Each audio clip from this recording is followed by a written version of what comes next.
Hey everybody, this is the Sliders Review, and I'm here today to talk to you about the strange relationship between Madison and Strand. I gotta say, these two have one of the most bizarre relationships on Fear the Walking Dead. It makes absolutely no ounce of sense. And it's like these two have such a strange bond with one another. It's not romantic because she likes men and was married to Travis, and he likes men too because he's gay. So it's not like a romantic thing. Okay, he hasn't been with a female that we've seen, but it's just one of the most strange, peculiar relationships I've ever seen on this franchise. And what's so strange about it is that he is constantly betraying her. And she keeps taking him back like a bad boyfriend. It's almost like they're in a relationship, a toxic one. It's like they have their good times and their bad times. And when things go really bad, she just ends up taking him back. And it's kind of like, how do you go back from that? Like, he has done some terrible stuff. Okay. And I mean some terrible stuff. And she's just kind of like, whatever, rejoin the group and blah, blah, blah, blah, blah. And I'm just like, how? So let's go with a little history of their relationship and how it all started. Throughout the entire first season, they don't even meet each other until the last episode, the sixth episode.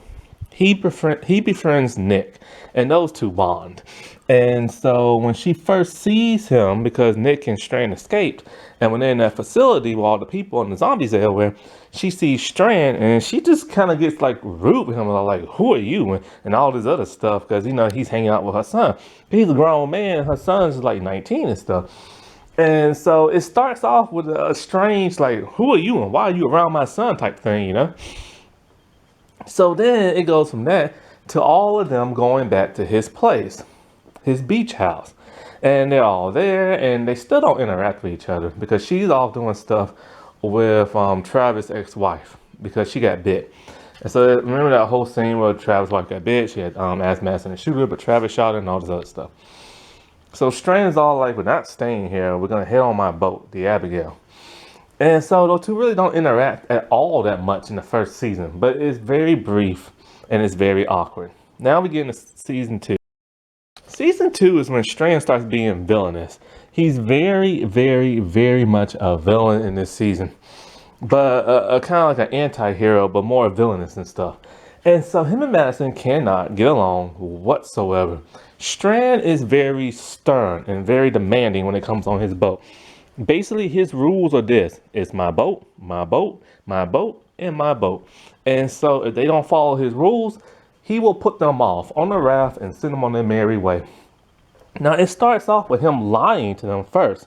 He said he's going to sail to another part of America, this and that. Well, he knows some people. That turned out to be a lie. He really wants to go to Mexico because his boyfriend is trapped over there. And so when Madison finds that out, she is irritated that he lied and stuff because he deceived everybody. But what really gets her really hot is how he treats people on the boat and how he treats survivors that they meet. He doesn't want no interaction with people whatsoever because his mission is only to get to his boyfriend. And so when they see so I believe they first see like a boat of people and they're stranded on the boat and they're like screaming for help and everything. He does not want to help them. Madison's all like, we need to help these people, to save these people. He's like, no, we have a destination and we're going to go there and nobody is coming on this boat. So that really gets her hot and bothered first. Then when everybody's on that island, they're looking for like stuff, they meet a survivor and she's with a young guy. And so I think her name is Alex. So Alex. And so Alicia and all of them, they brought her back on the boat. He is furious and he tells her, "Get off and get that boy off. That boy is half dead in the way." So they're like, "Okay, look, we'll just tow them to like Mexico and stuff like that." So Travis puts them on a raft and they tied up to a rope to the boat. Strand's all like, he ain't having this, and he takes him a shit, no, a meat cleaver type thing, and he cuts the rope and leaves them stranded out at sea. And everybody's just like, oh my God, I can't believe you did this. This is showing that he is a bad person. Then Alicia, she contacts a group of pirates and everything by mistake. She thought she was talking to this random guy. And when he finds out, he is furious and he's fussing and he's shouting. And she's all like, don't you talk to my kid like that. So him and her still do not like each other at all. This is in the second season, the first half. Turns out them people are pirates. A whole lot of crap happened. They end up shooting him. He's swimming out the sea. He gets on a boat and he's trying to like survive, get away from them. He's trying everything he can to get the boyfriend. So he abandons all of them on a boat as pirates are taking over. And the pirates could have killed them and all kind of stuff them, you know. And the pirates did try to kill them and stuff. Then when they get regain the boat, they find him drifting off at sea in a little boat dying. So they rescue him and stuff. This was the first sign of compassion for their relationship. So then they head off to Mexico. And there he meets like his boyfriend. Now, when he is in Mexico, him and her don't, at the boyfriend's place, at that one lady's place, him and Madison don't interact with each other. She doesn't get to see how compassionate he is with his boyfriend and that he actually has a heart. And because she's off doing her own stuff. And so it's kind of like they don't interact with each other. So there's no bonding whatsoever until the place burns down, thanks to Daniel, and they have to leave. Nick decides that he doesn't want to be with her no more, his mom, and he wants to be one with the walkers and walk along with them. Oh, wait, before I go into that, she got mad at him because he kept sending Nick on all these dangerous missions. Nick would sneak off in the middle of the night, swim naked throughout the ocean and stuff, get on land, cover himself in blood, walk around with the walkers, and to gather and to find some guy that Strand needed him to talk to, because they needed like permission to be like in Mexico at this place and stuff. And so when she found this out, she was furious, talking about, you sent my child on a dangerous mission. Anything could have happened. He could have froze to death in the water. He could have got bit by a zombie. He could have got shot by one of the locals, anything. And he's all like, well, I knew Nick could handle himself and so. But she is irate, mad. Now back to Nick leaving her. Nick wants to be one with the walkers and stuff. So her, Strand, and Alicia, and Ophelia, they all drive off and they find a hotel. It is now the second part of the second half of the second season, and this is where the bonding really starts to happen. Madison is beside herself. She is upset. Her son has left her. Her husband has disappeared with his crazy son. And she's just now left with her daughter and left with a complete stranger who she now has to take care of, Ophelia. Because Daniel went crazy and burnt the place down, who she thought now is dead. And now she's stuck with Strand. So it's like she's in a real tough bond. And so her and Strand decided to be drinking buddies. And it's there she starts to confess about stuff in the past, about Nick and Alicia's father, and how a terrible man he was, and how he was an alcoholic, and how he died, and how she lied about his death so it wouldn't upset the kids and stuff. And the things she's had to do throughout that marriage and stuff. And it's just like, and she gets so upset, she just starts throwing alcohol glasses and stuff. Like, she is just really, really, really upset. But for the first time in her life, she is able to just like release like everything. I don't even think she's ever done that with Travis. And it's partly because she is getting tipsy now. But she feels that she can confide in Strand because since he's a shady person and doesn't really care, he will at least listen. And he actually listens to her for some reason. He doesn't like shun her or nothing. He now has absolutely nothing. He is now in a spot where he doesn't have the Abigail no more because the locals stole it. His boyfriend is dead. The place he wanted to stay at, the people are crazy and don't want them there. They don't want him there because he had to kill that dude. That dude turned to a zombie. So they're pissed and they banished him. So he has absolutely nothing now. And he's the man who came from nothing and had to struggle. And so now these two are kind of like they need each other now for like the lean the shoulder on, lean the head on the shoulder type thing. And so things get even more complex when he gets taken out the show because he gets stabbed by a woman who was staying in the hotel. So he's all out, and she's now dealing with like the locals and Alicia and the son and stuff like that. But then when everything he gets all better, and more locals show up at the hotel, and Travis shows up and kills that one dude, or them two dudes, and injures that other one, they get banished from the hotel. So they're like, okay, Strand, let's go. He's like, no, I'm not leaving. And so he stays at the hotel. He abandons them for the second time. And it's just like they're a group. They don't know what nothing is in Mexico, and he does, and he just straight up abandoned them. And so this is like, I've lost how many times he has betrayed her now. So it's like, and it's just like, so you think they'll be done with each other. Then halfway into the third season, they reunite. He is in a worse spot than what he was before. And so now he is basically prisoner and about to get killed by the prospector dudes. And so now Strand is literally going to get the crap beat out of him and kill him. And Madison stops this, and they tell her they mind her own business. But then she attacks his attackers, and now they want to kill her too. So now they go on the run and they hide out, only for them to get found out, and he gets put through kind of like trial testing. If he can survive, then he can have his freedom. And what he has to do, there are tons of walkers behind this gate, and he has to stay there and kill them all. And so he's basically there until he pays off his debt, which is going to be a very, very, very long time. So what she does, strangely enough, so okay, the place she was staying at needs water badly because they're tapped out. So her and Walker, they go to this place and they exchange, money, silver coins for like water.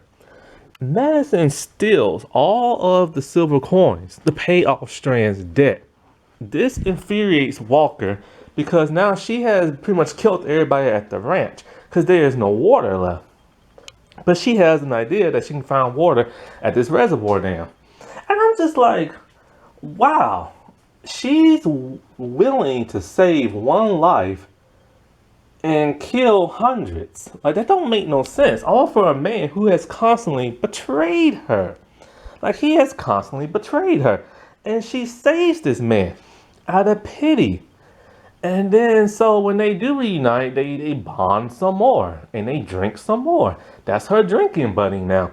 And every time she's around him and they start drinking, they are both finally, he's able to make her feel better somehow by just talking to her.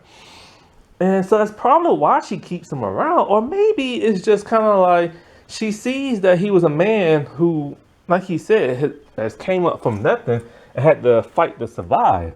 And because he's able to fight to survive, maybe he's an asset that she can use, but he's always betraying her. Then things get worse when he kind of betrays her again. After Daniel was found at the reservoir dam, Strand made a deal with the main bad guy this season.